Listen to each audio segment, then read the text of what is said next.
America के चुनाव के रिजल्ट जब आए तो कोई भी नहीं माना। यूट्यूब से लेकर के बड़े बड़े इलेक्शन पंडितों को दर्द हो गया।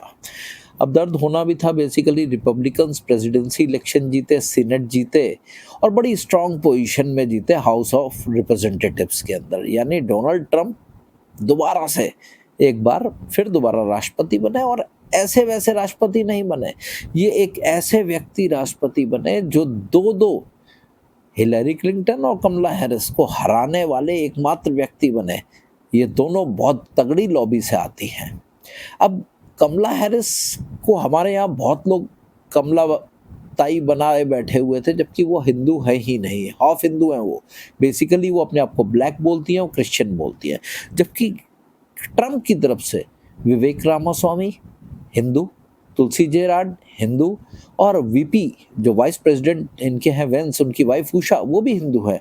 और जबकि उनके पिताजी तो आरएसएस के वर्कर थे, उनके नाना जी आरएसएस के वर्कर रहे और 1975 के जो इमरजेंसी था उसमें जेल भी गए। अब कमला जो है ना एंटी इंडिया थी और उन्होंने धारा 370 हटने का विरोध भी किया, लेकिन उसके बावजूद हमारे देश में बैठे हुए मूर्ख मान के राजी नहीं। उन्हें तो चाहिए कमला। क्यों भाई? हम अपने देश में किसी विदेशी को जब नहीं बनने देना चाहते तो अमेरिका वाले क्यों एक नकली क्रिश्चियन को, हाफ इंडियन को या हाफ ब्लैक को अपना राष्ट्रपति बनाएंगे? ट्रंप अगर जीत रहा है तो वो क्रिश्चियन है, अपनी रेस का है और वो अमेरिका का है, वो जीतेगा ही। सीधी सी बात है। अब देखिए इसका इम्पैक्ट बड़ा ग्लोबल पड़ने वाला है। सबसे पहला इम्पैक्ट इंडिया के ऊपर पड़ेगा। इंडिया के मार्केट ब्लूम करेंगे। जो चाइना की तरफ इन्वेस्टमेंट बीच में भागनी शुरू हुई थी एफआईआई, अब वो वापस इंडिया की तरफ आना शुरू हो जाएगी। यूएस मार्केट दोबारा से थोड़ा सा टाइम लेंगे और वापस जिंदा हो जाएंगे। अब दिक्कत ये थी कि भाई ये चीज़ें हर एक को हजम नहीं हो रही थी। पीछे एक बहुत तगड़ी लॉबी डीप स्टेट की काम करती है।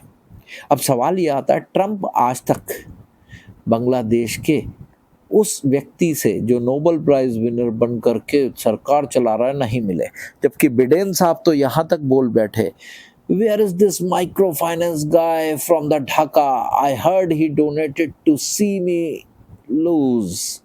तथा ट्रंप ने बहुत क्लियर बात बोली थी। और जानते हैं सबसे पहले बांग्लादेश की शेख हसीना ने उनको पत्र लिखा और पत्र लिख करके सीधे सीधे उन्होंने आगे साथ में काम करने की बात की। यानी बांग्लादेश भी अब धीरे धीरे सिक्योर हो जाएगा, थोड़ा सा समय लगेगा, क्लोजली सिक्योर हो जाएगा उसके जीतने के बाद। क्यों? बांग्लादेश को हरवाया किसने? डीप स्टेट ने। जो ये कांड हुआ वहाँ पे, जो ये तख्ता पलट हुआ, इसके पीछे अमेरिका के डीप स्टेट का सीधा सीधा हाथ था। अब देखिए ये जो जीता है ट्रंप, ये ट्रंप नहीं जीता, ये मुकदमा, ये इलेक्शन ट्रंप और कमला का नहीं था। It was Trump versus Obama, Kamala, CIA, सोरोस, CNN, NYT और drugs mafia, illegal immigrants, Islamic ecosystem, deep state, ये सारे के सारे एक तरफ थे और ट्रंप अकेला था। ये बिल्कुल it was not like Modi और राहुल गांधी।